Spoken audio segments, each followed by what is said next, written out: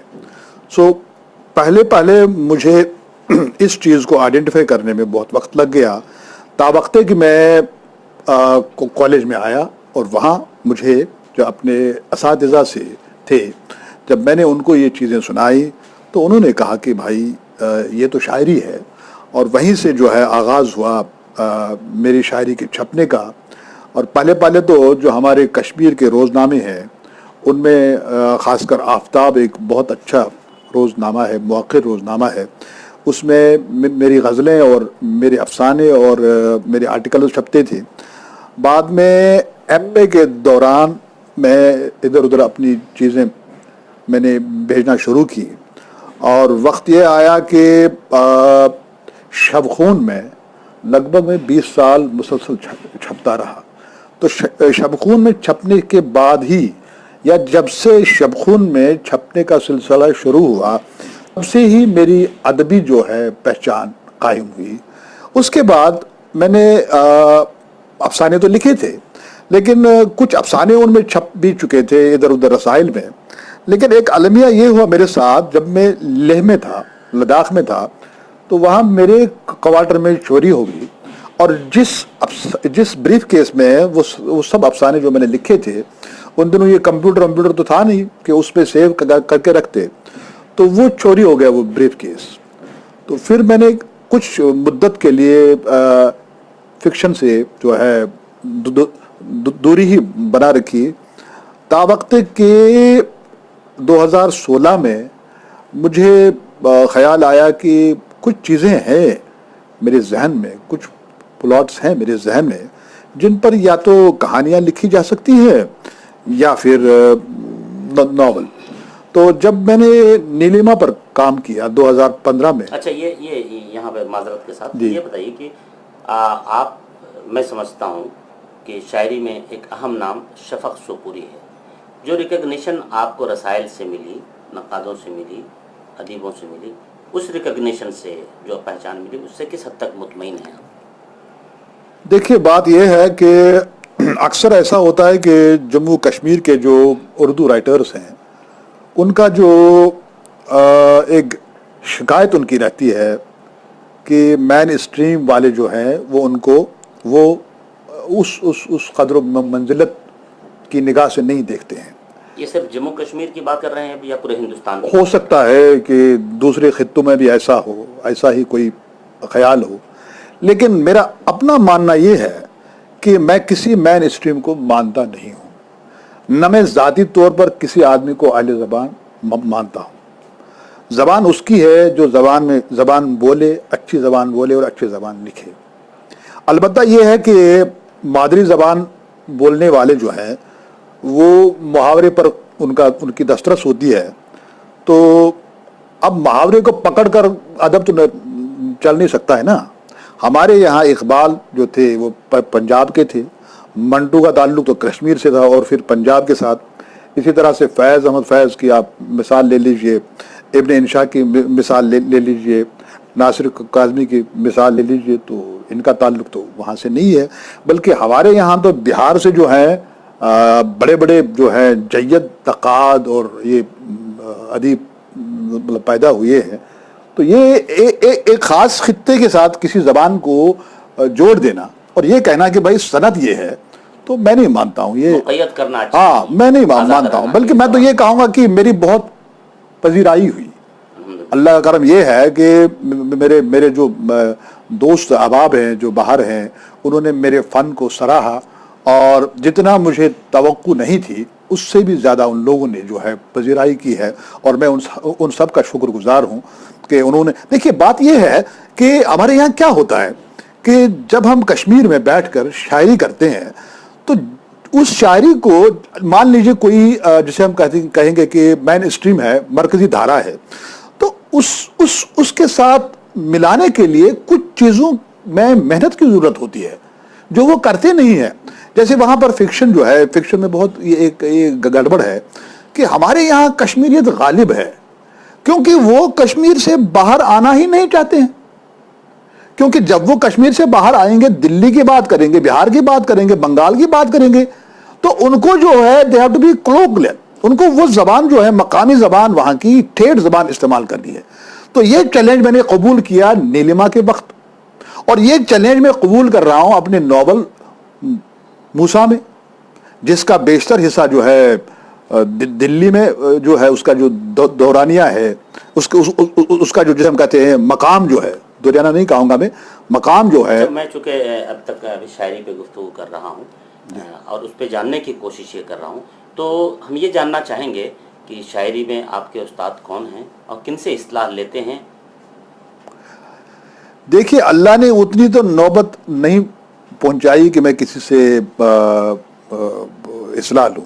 اب تک آپ کے کوئی استاد نہیں ہے؟ ہمارے یہاں سوپور میں ایک استاد فن تھے، سیفی سوپوری، جنہوں نے سیفی سوپوری، اللہ تعالیٰ مرحوم کو جنت میں جگہ دے، جوار رحمت میں جگہ دے.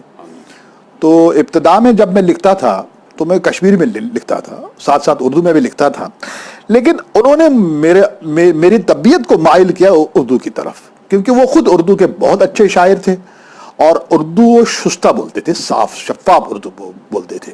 تو وہی میری، وہ غزلوں پر کوئی اصلاح نہیں دیتے تھے، صرف ایک کومنٹ لکھتے تھے، مرحبا آفری. تو ان کلمات سے میں حوصلہ افزائی میری ہوتی تھی.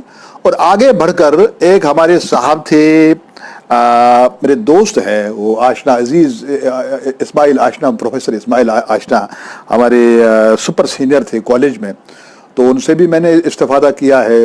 لیکن زیادہ یہ لوگ، ان لوگوں نے انسپائر کیا ہے. ہاں، آپ کے اندر تحریک پیدا. ہاں دیکھیے کسی نے مجھے عروض نہیں سکھایا، میں نے خود سیکھا ہے عروض.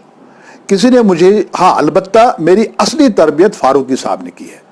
اصلی تربیت جو کی ہے میری فاروقی صاحب نے، اور شمس الرحمان، ہاں شمس الرحمان فاروقی صاحب نے، کیونکہ 10 سال میں نے ان کو کلام بھیج دیا اور 10 سال وہ میرا کلام واپس بھیجتے رہے اور نوٹس لکھتے رہے کہ یہاں پر یہ جو ہے یہ چیز یہ ہونی چاہیے.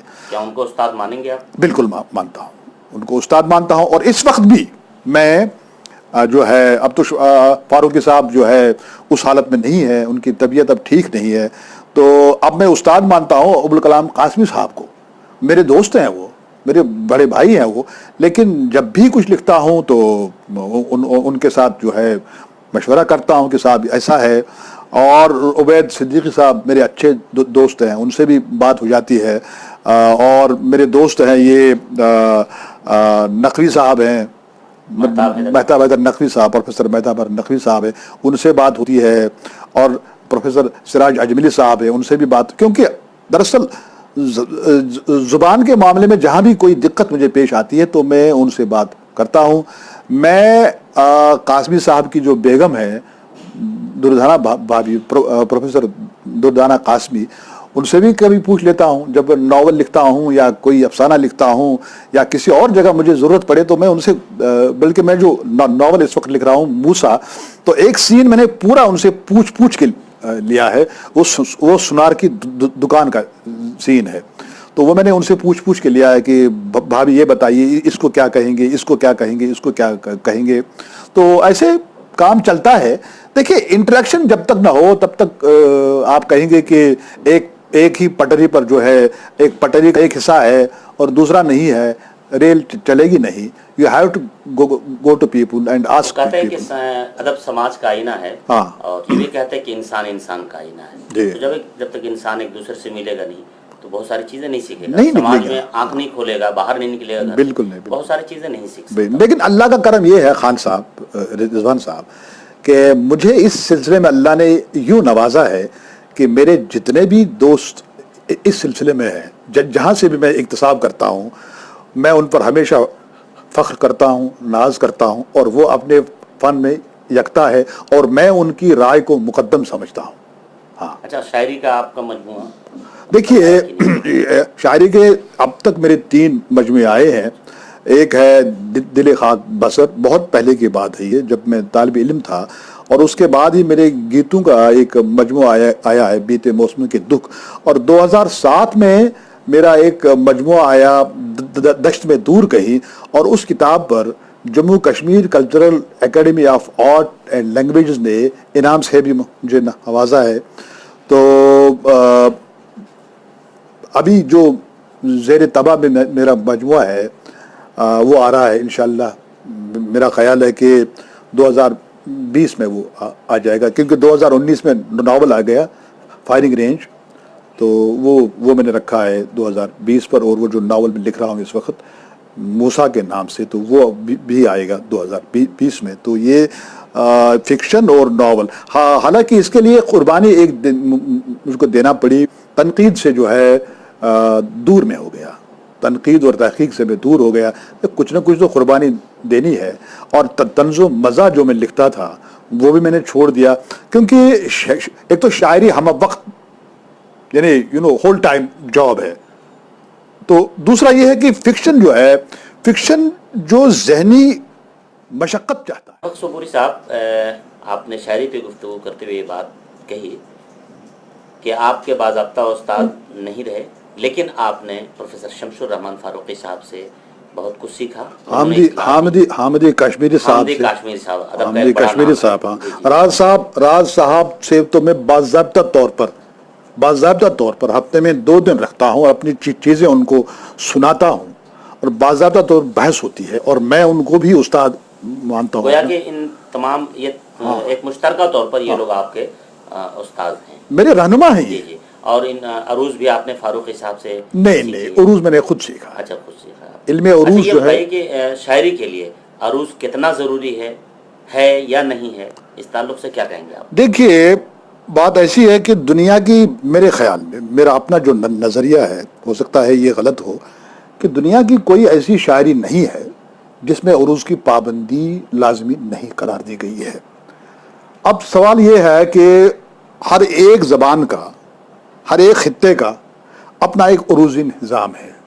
میں نے اس پر اپنی کتاب ہندوستانی موسیقی اور اردو غزل میں بحث کی ہے کہ ہر خطے کی موسیقی اس کے لسانی آہنگ سے پیدا ہوتی ہے، اور کوئی بھی شاعر، انگریزی ہم لے لیں گے، بہت بڑی زبان ہے اس وقت، تو انگریزی میں بھی جب آپ دیکھیں گے تو ایک نظام کی پابندی کی جاتی ہے۔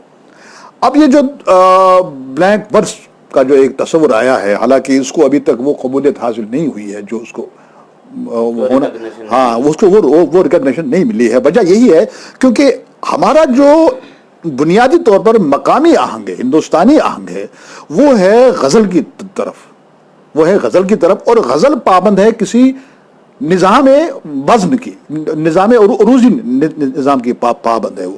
تو میرے خیال میں اگر آپ بلیک ورس لکھ رہے ہیں تو لکھ لیجئے، لیکن جب آپ غزل لکھیں گے، یا جب آپ پابند نظم لکھیں گے، یا آزاد نظم لکھیں گے فیض کی طرح، تو آپ کو وزن کا خیال رکھنا ہی رکھنا ہے، کیونکہ بالخصوص غزل میں اگر وزن کے معاملے میں چوک ہو گئی تو ختم، کیونکہ غزل آرٹ کا بنیادی، شاعری کا بنیادی جو تصور ہے وہ وزن سے ہی پیدا ہوتا ہے، کیونکہ وزن ہے نام آہنگ کا، اور آہنگ سے ہی انسان جو ہے، شاعری جو ہے اس کے پیدا ہوتی ہے، اسی سے سارا وہ جو اس کے الفاظ ہیں، ان کا صوتی آہنگ، وہ سب اسی سے ہے۔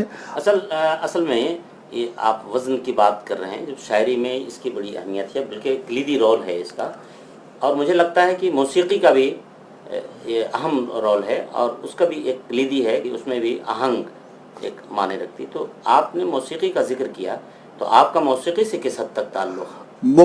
میں نے موسیقی، سب سے پہلے میں یہ بتاؤں گا، آپ نے بہت اچھا سوال کیا کہ میں نے جو کام کیا ہے پی ایچ ڈی میں، وہ ہے اردو غزل میں ہندوستانی موسیقی کے عناصر۔ کیا؟ تو اس پر کسی نے کام نہیں کیا تھا.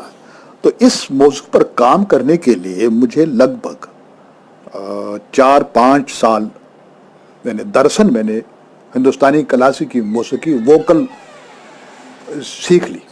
ہاں باضابطہ طور پر میں سینئر ڈپلوما ہو گیا. تب جا کے جب پورا تصور مجھے موسیقی کا سمجھ میں آ گیا, کیونکہ آواز تو اللہ نے اچھی دی تھی, تو موسیقی جب میں نے سیکھی پھر جا کر کے اس موضوع کے ساتھ میں نے انصاف کیا, اور میں نے یہ دیکھا کہ شاعری موسیقی کے بغیر اور موسیقی شاعری کے بغیر کچھ نہیں ہے.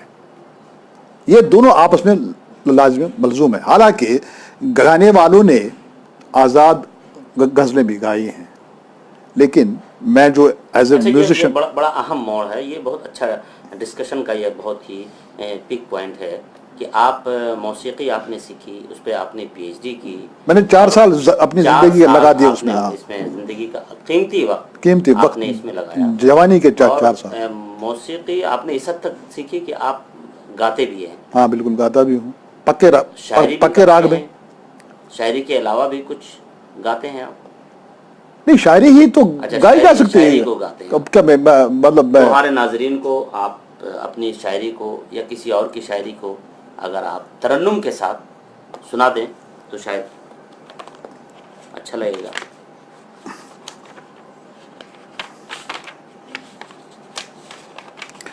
جی یہ 2-3 اشعار میں سناؤں گا کہ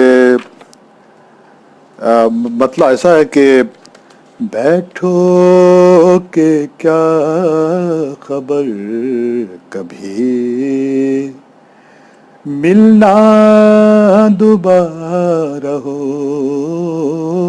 کیا بات ہے. بیٹھو کہ کیا خبر کبھی ملنا دوبارہ ہو. یہ چاند کا شجر لبے دریا دوبارہ ہو. بیٹھو کہ کیا, اب شعر سنیے کہ بیٹھو کہ ڈوبتا ہے ابھی آفتاب تن.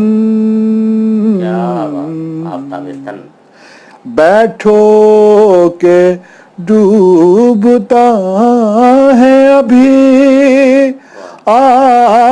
آفتاب تن. شاید نصیب وحشت شعلہ دوبارہ ہو. بیٹھو کہ کیا خبر. ایک شعر اور سناتا ہوں کہ بیٹھو کہ دشت جان میں سنتا ہوں بازگر. بیٹھو کہ دشت جان میں سنتا ہوں بازگر. کیا جانے تم نے مجھ کو پکارا دوبارہ ہو. کیا جانے تم نے مجھ کو پکارا دوبارہ ہو. لبی غزل ہے, بہت خوبصورت. بہت شکریہ آپ کی عنایت, بہت آپ کی عنایت, بہت عنایت. جی نہیں چاہ رہا تھا کہ میں آپ سے کہوں, نہیں وقت کی پابندی کا بھی خیال رکھنا پڑتا ہے. لیکن میرے ناظرین کا جو چہرہ ہے, میرے ناظرین جس انہماک سے آپ کو ابھی سن رہے تھے, تو ان کا بھی شکریہ, بہت بہت شکریہ ان کا بھی. پھر کبھی موقع ملے گا تو ان کو ہم انشاءاللہ آپ کے روبرو کریں گے. اچھا شفق سپوری صاحب, جی آپ کی زندگی میں کئی اہم موڑ آئے. جی بہت اہم موڑ آئے.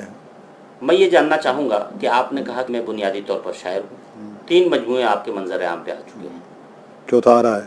چوتھا آ رہا ہے. جی 3 آپ کے فکشن کے مجموعے آ چکے ہیں. جی 2 آئے ہیں, 2 آئے ہیں, ایک آنے والا ہے. ہم یہ نہیں سمجھ پا رہے ہیں کہ آپ بیچ میں غائب کہاں ہو رہے ہیں؟ دیکھیے بات ایسی ہے کہ اب پچھلے دنوں میں نے کچھ 3 انگریزی نظمیں لکھی اور وہ میں نے فیس بک پر پوسٹ کر دی، تو لوگوں نے فون کر کے کہہ دیا بھائی تمہارے خاندان میں تو سب سے جو ہے کمزور انگریزی تمہاری ہے، تو کس طرح سے یہ ممکن ہوا یہ تم نے؟ تو اس میں یہی ہے کہ اوپر والا جو بھی کرواتا ہے آرٹسٹ سے وہ کرتا ہے، تو ہی نوز بیٹر، وہ ایک گیپ خود بخود نکال لیتا ہے اللہ تعالیٰ کہ بھائی اب تمہیں یہ کرنا ہے۔ لیکن میں نیچر کی کال پر ہمیشہ لبیک کہتا ہوں، اور سب کچھ چھوڑ چھاڑ کے، چاہے نیند ہو، چاہے کھانا ہو، پینا ہو، سب کچھ مجھے قدرت کی طرف سے آواز آئے گی کہ بھائی اب تمہیں یہ لکھنا ہے۔ جیسے میں آج کی بات کہوں گا کہ جو یہ ناول اس وقت میں لکھ رہا ہوں، اس کا ایک سین لکھنا تھا مجھے، تو 2 مہینے سے میرے ذہن میں یہ سین، اب میں کہاں پہنچ گیا وہ میں نہیں بتاؤں گا کیونکہ وہ بتانے کی چیز نہیں ہے۔ جب وہ ناول آئے گا تب لوگ سمجھیں گے کہ شفق سوپوری اس مختصر سے سین کے لیے دلی کی کن بدنام گلیوں سے ہو کے آئے ہیں، تو یہ کرنا پڑتا ہے۔ تو اب آج کی رات میں نے پورا اس کو دے دیا، پورا، میں سویا نہیں ہوں رات بھر، بالکل صبح تک نہیں میں سویا ہوں، تو محنت لگتی ہے، وقت لگتا ہے۔ دو مجموعے آپ کے آئے فکشن کے، ان کے موضوعات پہ ایک سرسری اگر نظر ہم ڈالیں۔ دیکھیے نیلما جو ہے یہ مغربی بنگال کے آدیواسی عورتوں پر جو ظلم و تشدد ہوتا ہے مردوں کے ذریعہ سے، یہ اس کو لے کر کے اس کو موضوع میں نے بنایا اور لکھا ہے۔ لیکن اس میں یہ ایک میں نے خود ذاتی طور پر یہ محسوس کیا ہے کہ لوگوں نے بات کی ہے اس پر بہت، پاکستان میں بھی بات ہوگی اس پر، ہندوستان میں بھی بات ہوگی اس پر، اور نذیر فتح پوری نے تو پوری کتاب ہی لکھ ڈالی اس پر۔ لیکن جو میں فیل کر رہا ہوں کہ وہ یہ ہے کہ جو محنت، حالانکہ قاسمی صاحب نے ذکر کیا ہے، جو محنت میں نے اس کی زبان پر کی صرف کی ہے، اس پر کب دھیان گیا، اس کی طرف کم دھیان گیا لوگوں کو کہ شفق سوپوری نے اس ناول میں زبان کے حوالے سے کتنی محنت کی ہے۔ اب دوسرا یہ جو ہے فائرنگ رینج کشمیر 1990، اچھا اپنے ناظرین کو جس نیلما کا آپ نے ذکر کیا، یہ پہلا آپ کا پہلا مجموعہ ہے، ناول مجموعہ۔ ناظرین یہ نیلما ان کا پہلا شفق سوپوری صاحب کا ناول کا مجموعہ ہے، جس کا سرورق میں آپ کو دکھانا چاہتا ہوں، یہ نیلما، اور اس کے بیک ٹائٹل پہ پروفیسر ابوالکلام قاسمی صاحب نے اپنی رائے دی ہے۔ پروفیسر ابوالکلام قاسمی صاحب معروف ادیب، ناقد اور نقاد ہیں۔ یہ ابوالکلام قاسمی صاحب کا، میں شفق سوپوری صاحب سے یہ جاننا چاہوں گا کہ یہ نیلما آپ کا پہلا ناول ہے، آپ رہتے کشمیر میں ہیں، کشمیر میں خود ہی بڑے مسائل ہیں، ان مسائل کا ہم تذکرہ کرنا چاہیں یا اس کو لکھنا چاہیں، بیان کرنا چاہیں، تو مجھے نہیں لگتا کہ کوئی بھی ادیب اس کو ایبزارو کر سکتا ہے مکمل طور پر۔ لیکن آپ اس نیلما میں آپ نے مغربی بنگال کے جو آدیواسی قوم ہے اس طبقے کو آپ نے ریپرزینٹ کیا ہے۔ آخر کشمیر سے مغربی بنگال کا جو رشتہ ہے، کنیکشن ہے یا سفر ہے یا جو مسائل ہیں، اس سے کوئی خاص ریلیشن مجھے نظر نہیں آتا۔ 12-13 سال سے ہمارے گھر میں جو خادمائیں آتی ہیں وہ مغربی بنگال کے آدیواسی علاقوں کے سے ہی آتی ہیں، باضابطہ طور پر ایک کمپنی کے ذریعہ سے آتی ہیں اور باضابطہ طور پر ایک کانٹریکٹ کے ذریعہ سے ہمارے گھر میں آتی ہیں۔ تو پہلے 2-3 لڑکیوں کے جب میں نے حالات سنے، کیونکہ مجھے عادت ہے میں بیٹھوں گا دکاندار کے پاس، ٹانگا بان کے پاس، پان والے کے پاس، تو کچھ نہ کچھ اس سے پوچھ ہی لوں گا۔ تو جب میں نے دیکھا کہ کیا ان کے جو حالات وہاں پر ہے، سوشل سیٹ اپ جو بنا ہوا وہاں پر ہے، یہ کس دلدل میں پھنس گئے ہیں، کس دلدل میں پھنسی ہوئی ہے، تو میں نے وہیں سے ایک ذہن بنایا کہ میں یا تو ایک افسانہ لکھوں گا ان پر یا پھر ایک ناول لکھوں گا۔ لیکن بعد میں جو ہے چلتا گیا، ایک لڑکی آئی اس کا اپنا ایک مسئلہ، ایک لڑکی آئی اس کا ایک مسئلہ اپنا، پھر 1900 جیسے آپ نے ابھی فرمایا کہ کس طرح سے یہ سپیس آپ کو ملتی ہے، 1914 میں سیلاب آ گیا کشمیر میں، تو شاعری جو ہے بند ہوگی، انقباض ہو گیا. تو پھر 1915 میں نے کہا کہ نہیں، زور لگانا جو ہے نامناسب ہے، کہ نہیں ہو رہا ہے، شعر تو نہیں ہو رہا ہے، کیوں نہ یہ وقت میں صرف کروں اور یہ فکشن کو دوں. تو پھر میں نے سوچا کہ میرے پاس 2 پلاٹ ہیں، ایک ہے آدیواسی عورتوں کا اور ایک ہے کشمیر کا.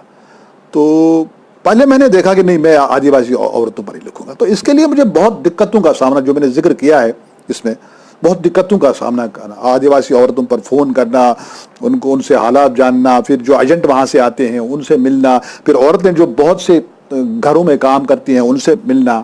تو یہ بڑا کٹھن مرحلہ تھا. یہ رہی بات فائرنگ رینج اصل میں یہ جاننا چاہیں گے کہ یہ نیلما مغربی بنگال کے آدیواسی قوم کے تعلق سے ہے، ان کے مسائل کا آپ نے ذکر کیا ہے، اور کشمیر میں وہ لوگ جو بیچارے غریب ہیں، آدیواسی تو نہیں ہوتے کشمیر میں یا نہیں ہے، لیکن اس جیسے لوگ ہوں گے. نہیں، کشمیر میں اتنی جو ہے اتنی پسماندگی نہیں ہے. تو صرف ان سے انسپائر ہو کے، خادماؤں سے انسپائر ہو کے آپ نے کیا آپ نے کبھی کوشش کی کہ وہاں جا کر کے اس مقام پر ہم جا کے دیکھیں مغربی بنگال میں؟ دیکھیے، میں آپ کو بتاؤں، بڑے اتفاق کی بات یہ ہے کہ جب میں نے یہ پروجیکٹ ہاتھ میں لے لیا تو میں نے گوگل میپ سے وہ والا کے سب دیکھ لیے، اور لڑکوں کو پکڑ کے، لڑکیوں کو پکڑ کے جزیات جو ہے، جزیات تک ان سے، کہاں پر کنواں ہے، کہاں پر پانی ہے، کہاں پر یہ ہے. تو پھر اس کو ایک گاؤں میں نے پکڑ لیا. تو اس کو میں نے گوگل میپ سے سرچ کیا، پورا کہاں دکان ہے، لالے کی دکان کہاں ہوگی، اور یہ جو ہے ان کا گھر کہاں ہوگا، نیلما کا گھر کہاں ہوگا، اور پھر یہ جو نہر بہہ رہی ہے، ندی جو بہہ رہی ہے، تو یہ جو میں نے گوگل پر ہی دیکھ لی، اس کو میں نے بہایا وہاں سے. تو یہ یہاں سے باری، اور چائے کے جو باغات ہیں وہ کہاں ہیں، تو وہ بھی میں نے وہاں پر کر دیا. تو ان کے وہ چھوٹے چھوٹے گھر جو ہیں وہ بھی میں نے دیکھ لیے گوگل پر ہی. تو پھر میں نے گوگل میں ہی سرچ کیا ان کے بارے میں، اور بہت کچھ مجھے ملا وہاں سے، جس کے لیے میں نے شکریہ بھی ادا کیا ہے گوگل کا. اور یوٹیوب سے خاص کر جو ویڈیوز مجھے ملے تو وہ یوٹیوب سے ملے مجھے، اور جو خبریں وغیرہ ان کے ساتھ کیا ہوا وقت پر، ان کے ساتھ جو ہے ایک بھید بھاؤ کا جو رشتہ رکھا گیا ہے، ان کو مین اسٹریم میں نہیں آنے دیا جاتا ہے. حالانکہ آدیواسی جو ہے لوگ اب پڑھائی لکھائی میں بھی آگے بڑھ رہے ہیں، اور میری حیرت اور خوشی کی انتہا نہ رہی جب میں نے اوراں خاندان کی ایک خاتون کو IAS دیکھ لیا. اوراں خاندان ان کی ایک ذات ہے، اور جب بہت سے بڑے بڑے سرکاری عہدوں پر کام کر رہے ہیں یہ آدیواسی. لیکن وہی ہے کہ اگر ان کو وہ ماحول دیا جائے اور اس جہالت سے ان کو نکال دیا جائے، اور جو ان کی سماجی بیماریاں ہیں اگر وہ بیماریوں کا جو ہے علاج وقت پر کیا جائے، تو کوئی وجہ نہیں کہ یہ جو ہے مرکزی دائرے میں شامل ہو کر کنٹریبیوٹ ہی کریں گے، کیونکہ یہ بنیادی طور پر محنت کش ہوتے ہیں اور ذہین. شفق سوپوری صاحب، آپ کا دوسرا ناول کا مجموعہ فائرنگ رینج کشمیر 1990 آیا. آپ کو شہرت آپ کے نیلما سے زیادہ ملی یا فائرنگ رینج سے؟ دیکھیے، نیلما 2016 میں آیا اور اس کی 3 ایڈیشن آ گئے. آپ اندازہ لگا سکتے ہیں کہ یہ ناول کتنا چلا گیا. اور یہ جو فائرنگ رینج ہے یہ تو حال ہی میں آیا ہے، اسی سال آیا ہے، اور جو میں دیکھ رہا ہوں ریسپانس بہت اچھا ہے اس کا بھی. یعنی جس قدر نیلما کو لوگوں نے پسند کیا، اسی قدر اس کی بھی پذیرائی ہو رہی ہے. اور جو ہماری موقر جرائد ہیں ان میں تبصرے آئی ہیں. امروز جو قاسمی صاحب کی دارت میں نکل رہا ہے، تو اس میں بھی قاسمی صاحب نے خود جو ہے تبصرہ لکھا ہے اس پر. تو میرے لیے خوشی کی بات ہے کہ لوگ بات کر رہے ہیں، اور ہماری ایک جو ہے ایک بہت بڑی حیثیت ہے، ادبی حیثیت ہماری، پروفیسر شہناز نبی، ان کی ادارت میں جو میگزین نکلتا ہے اس میں بھی تبصرہ آیا ہے، اور بات ہو رہی ہے ابھی تو مقبولیت ہے. لیکن اس کے لکھنے کے دوران جو ہے مجھے بہت سوچنا پڑا. ایک تو یہ ہے کہ یہ میری اپنی کہانی ہے، سو اپنی کہانی کہتے کہتے یا لکھتے لکھتے سب سے بڑا جو چیلنج مجھے تھا وہ تھا to be objective, not to be subjective. یعنی دیکھیے نا، ایک لمحے کے لیے اگر ادیب ذاتی لے لے کسی چیز کو تو اس کی جو ہے ادبی شناخت ختم ہو جاتی ہے، خاص کر فکشن میں. So I am not in fiction I am not a preacher, I am not a teacher, I am showing people what I have seen with my eyes. تو میں اس کو ایک فکشن کا اس پر ملمہ چڑھا کے آپ کے سامنے پیش کر رہا ہوں. سو کیونکہ کشمیر کی کہانی میری اپنی کہانی ہے اور اس کا تقاضا بہت پہلے سے کیا جا رہا تھا، اور میں نے مختلف اخباروں اور ٹی وی جو ہے انٹرویوز میں نے یہ اشارہ بھی کیا تھا کہ میں ناول لکھ رہا ہوں ایک. تو اب اس پر جو ہے 16 17 اور 18 یہ 3 سال لگ گئے اس چھوٹے سے مختصر ناول کو لکھنے میں. اور اس میں جو ہے سب سے جو مجھے لگتا ہے کہ ٹیکنیکلی جو مجھے کامیابی ملی ہے وہ ہے اس میں جو حصہ مزاح میں نے پیدا کیا ہے، جو ہونا چاہیے. ایک اچھے ناول نگار کی پہچان یہ ہے کہ وہ جو ہے مزاحیہ انداز اختیار کرے، اور یا تو اپنی ذات کو بنائے یا تو پھر لہجہ کچھ اس قدر ہو کہ اس میں جو ہے مزاح پیدا ہو، یا پھر ایسا ہو کہ کوئی کریکٹر ایسا ہو. تو میں نے وہ سچویشن پیدا کی ہے. جس طرح سے ہم کہتے ہیں کہ جب ہم پلے دیکھتے ہیں شیکسپیئر کا تو اس کے یہاں ایک ٹیکنیک بہت اعلیٰ قسم کی ٹیکنیک ہے. تو جب ایک المناک سین پیش ہوتا ہے، ایک بہت ہی المناک سین پیش ہوتا ہے، تو فوراً شیکسپیئر جو ہے وہ ایک مزاحیہ منظر پیش کرتے ہیں تاکہ جو قاری ہے اس کے اندر کی حیبت دور ہو جائے اور وہ محسوس کرے نہیں میں کسی میں زندہ ہوں. اچھا یہ بتائیے کہ نقادوں تک یہ کتاب پہنچی؟ ہاں، سب ادیبوں تک یہ کتاب پہنچی؟ سب لوگوں نے اس کو پڑھنے کی کوشش بہت پڑھی؟ پڑھنے کی کوشش نہیں کی، بلکہ میں تو کہوں گا کہ 2 دن پہلے مجھے میرے محترم دوست کیا نام ان کا دیپک بدکی صاحب، جو کہ ایک بہت ہی موقر نام ہے اردو فکشن کا اور تنقید کا، انہوں نے کل میل کیا ہے تبصرہ فائرنگ رینج پر، اور بہت ہی اچھا تبصرہ ہے. تو میں یہ جاننا چاہ رہا تھا کہ وہ کون لوگ ہیں جو آپ کی تحریر کی ڈیپتھ تک، اس کی گہرائی تک پہنچے یا پہنچنے کی کوشش کی، جو آپ ایکسپلین کرنا چاہ رہے تھے اپنے اس ناول میں. آپ کا یہ ذاتی ناول ہے. دیکھیے ابھی تک تو اس پہ کھل کے بات نہیں ہوئی ہے. اب جب اس پر تحقیق 1-2 ریسرچ اسکالر کام کر رہے ہیں اس پر، اور نیلما پر بھی کام ہوا ہے، تو جب تک وہ میرے سامنے نہیں ہے.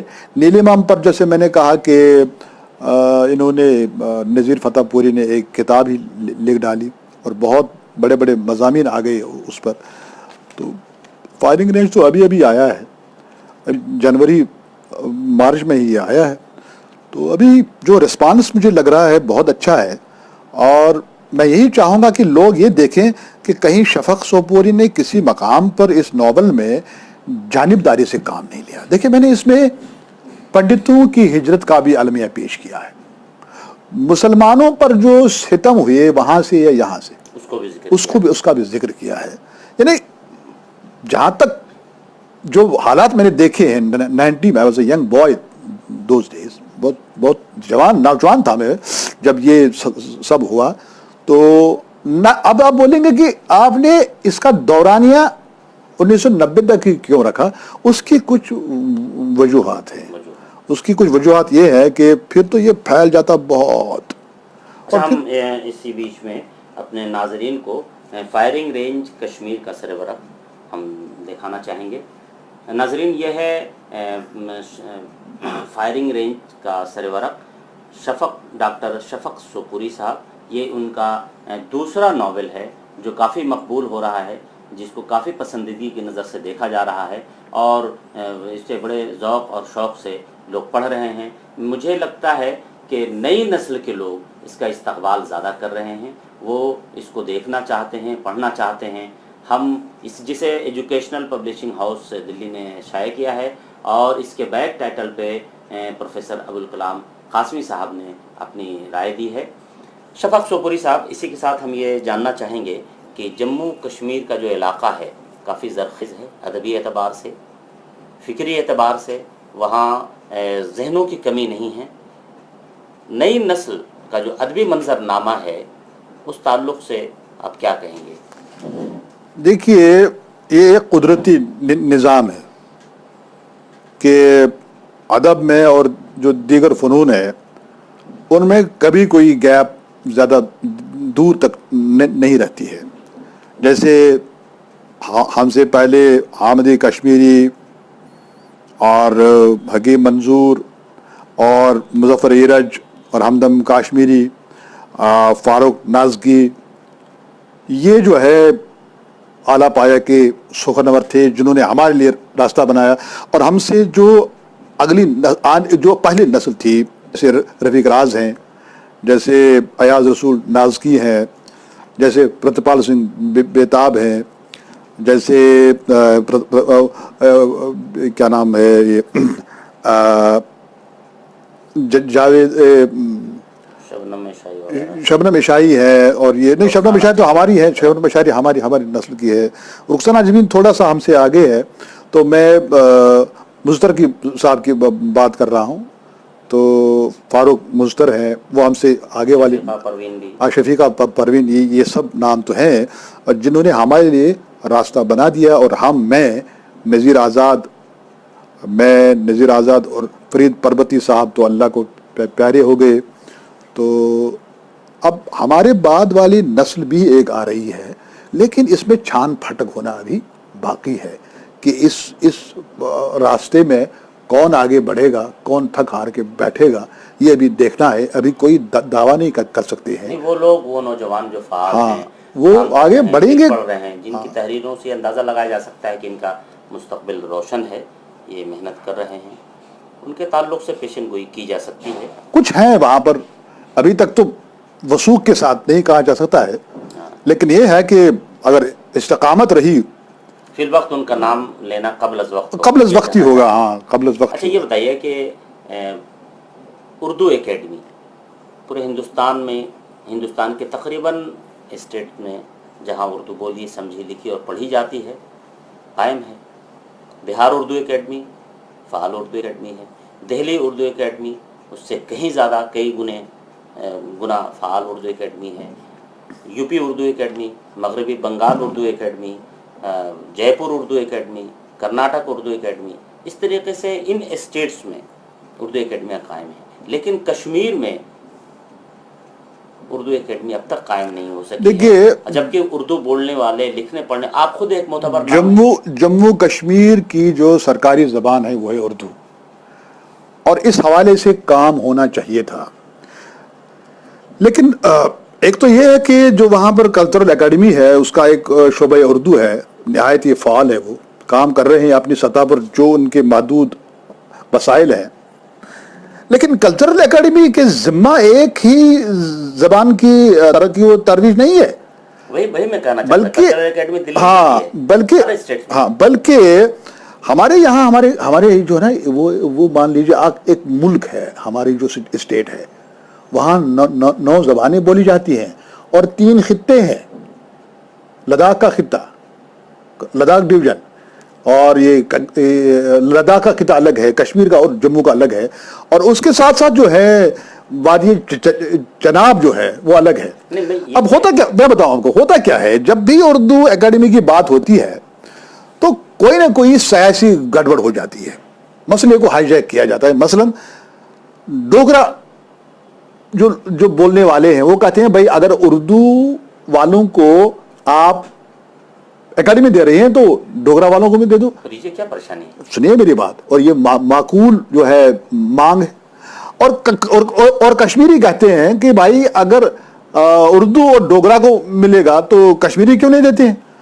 تو یہ بھی ایک جائز مانگ ہے. صاحب غور کرنے کی بات یہ ہے کہ جہاں پر دلی اردو اکیڈمی ہے وہیں پہ پنجابی اردو اکیڈمی بھی ہے، وہیں پہ ہندی اردو اکیڈمی بھی ہے. جو انفلوئنسو زبان ہیں ان زبانوں کی اکیڈمیاں ہیں، تو زبان کی ترقی کے لیے اکیڈمی قائم ہوتی ہے، سیاست کرنے کے لیے قائم نہیں ہوتی ہے، سیاست کو فروغ دینے کے لیے نہیں ہوتی ہے، ادیبوں کو اور ادب کو ان کی ادیبوں کی حوصلہ افزائی ہوتی ہے، ان کو ایک اسٹیج ملتا ہے، پلیٹ فارم ملتا ہے، اور اس پلیٹ فارم سے ادب کی ترویج اور اشاعت ہوتی ہے، وہاں سے مونوگراف شائع ہوتے ہیں، وہاں سے اہم کتابیں جو لوگ شائع نہیں کر سکتے وہ شائع کتابیں ہوتی ہیں، اور بڑا کام ہے، بڑے بڑے کانفرنسز ہوتے ہیں۔ آپ نے دیکھا کہ دلی اردو اکیڈمی ہر سال ایک کناٹ پلیس پہ بہت اہم اور بڑے پروگرام کا سلسلہ اس نے شروع کیا ہے، جس پہ کروڑوں روپے خرچ ہوتے ہیں۔ اس کی افادیت اپنی جگہ مسلم ہے، وہ لوگ جو اردو سے وابستہ ہیں، وہ لوگ جو اردو سے وابستہ نہیں ہیں وہ بھی ہیں، لیکن صرف کشمیر میں ہی اس پہ سیاست کیوں ہوتی ہے؟ آپ ڈوگری آپ کی انفلیکشن زبان ہے، آپ ان کو اکیڈمی بنائیے، وہاں کوئی منع نہیں کرتا، کشمیری ہے اس کی بھی بنائیے، اردو ہے اس کی بھی بنائیے، اس میں پریشانی کیا ہے؟ کم از کم ان 3 زبانوں کا جو اکیڈمی کے حوالے سے مطالبہ ہے وہ جائز ہے، اور اگر اسٹیٹ گورنمنٹ واقعی جو ہے خلوص نیت پر ان مطالبات پر غور کرے تو کوئی وجہ نہیں ہے۔ اسٹیٹ کے پاس پاور ہوتا ہے، پیسہ ہوتا ہے، منصوبہ ساز ہوتے ہیں وہاں پر، تو کیوں نہیں ہو سکتا ہے؟ لیکن المیہ یہ ہے کہ نہیں ہوتا ہے۔ ہمارے بزرگوں نے، اردو ادیبوں نے کوشش نہیں کی، یہ ہم کہہ سکتے ہیں؟ نہیں، کوشش بھی نہیں، وہ نہیں کہہ سکتے ہیں کوشش نہیں کی۔ اب یہ ادیبوں کا کام نہیں ہے کہ وہ یہ بینر اٹھا کے یہ کریں، وہ لکھے گا، لیکن اس کے لیے بھی ایک پرابلم یہ ہوئی ہے نا کہ کچھ تنظیمیں ایسی ہیں جنہوں نے اصلی ادیبوں کو بائی پاس کر کے جو ہے اپنی تنظیمیں بنائی ہیں، اور وہاں رفیق راز نہیں ہے، وہاں شفق صوری نہیں ہے، وہاں پروفیسر نذیر آزاد نہیں ہے، وہاں جو ہے ہمارے فاروق ناز کی نہیں ہے، ایاز ناز کی نہیں ہے، ہمارے پرتپال سنگھ بیتاب نہیں ہے، ہمارے مظفر ایرج نہیں ہے، ہمدم کاشمیری نہیں ہے، رخسانہ جبین نہیں ہے، اور شبنم شاہی سارا نہیں ہے۔ تو کون لوگ ہیں؟ ان کو نہ ہم جانتے ہیں، نہ اسٹیٹ جو ہے اتھارٹی ہے وہ جانتی ہے۔ لیکن مجھے امید ہے کہ ہماری یہ جو مانگ ہے، یہ جو ڈیمانڈ ہے، ہماری یہ آواز ہے جس کو آپ جائز قرار دے رہے ہیں، کشمیر کی عوام سب سے اہم چیز جو اس وقت یہ پہنچے گی فی الوقت اردو کی ترقی اور ترویج کے حوالے سے اگر کچھ کیا جا سکتا ہے وہ یہ ہے کہ وہاں پر فی الفور ایک اردو اکیڈمی کا قیام عمل میں لایا جائے۔ ہم امید رکھتے ہیں تاکہ اگر آپ کہہ رہے ہیں کہ اردو وہاں کی سرکاری زبان ہے تو اس کا تو حق بنتا ہی ہے، پہلے اس کی بنائیے، پہلے اس کے اکیڈمی بنائیے، بعد میں جو ہے ڈوگری کی بھی بنائیے، کشمیری کی بنائیے، لداخی کی بنائیے، پہاڑی کی بنائیے۔ بھائی میں کسی کے حق پر بات نہیں کرنا چاہتا ہوں، سب کو اپنا اپنا حق ہے، سب کی اپنی اپنی آواز ہے۔ اصل میں زبان جو ہے کسی بھی قوم کی شناخت ہوتی ہے، اگر ڈوگری زبان کو ہم زندہ کرتے ہیں تو اس میں کوئی برائی نہیں ہے۔ وہ لوگ قدیم زمانے سے ڈوگری زبان بولتے ہیں، اس زبان کو زندہ رکھنا ہمارا ایک فریضہ بھی ہے، ہمارے اسٹیٹ کا فریضہ ہے۔ کشمیر تو سب سے پرانی لینگویج کشمیری ہے، جی جی بالکل۔ تو اس میں اور کشمیری جو ہے اس میں لٹریچر جو ہے بہت قدیم ہے، بہت قدیم ہے۔ بہت سی زبانیں تب موجود میں ہی نہیں تھی جب کشمیری میں اس قدر لٹریچر جو ہے فروغ پا گیا تھا کہ اس وقت جب ہم دیکھتے ہیں، اگر ہم شیکسپیئر کے سامنے یا کسی اور، یا مان لیجیے کسی اور بڑے شاعر کے سامنے اگر ہم کسی کو رکھیں گے دنیا میں تو وہ ہے ہماری لال دید۔ اچھا، ہم یہ جاننا چاہتے ہیں کہ کشمیر کا جو فکشن کا جو منظرنامہ ہے، جس میں عمر مجید صاحب، نور شاہ، وحشی سعید، دیپک پتکی صاحب وغیرہ ہیں، موجودہ جو منظرنامہ ہے نئی نسل کا، اس تعلق سے کس حد تک آپ پر امید ہیں؟ بہت اچھا ہے، بہت اچھا ہے۔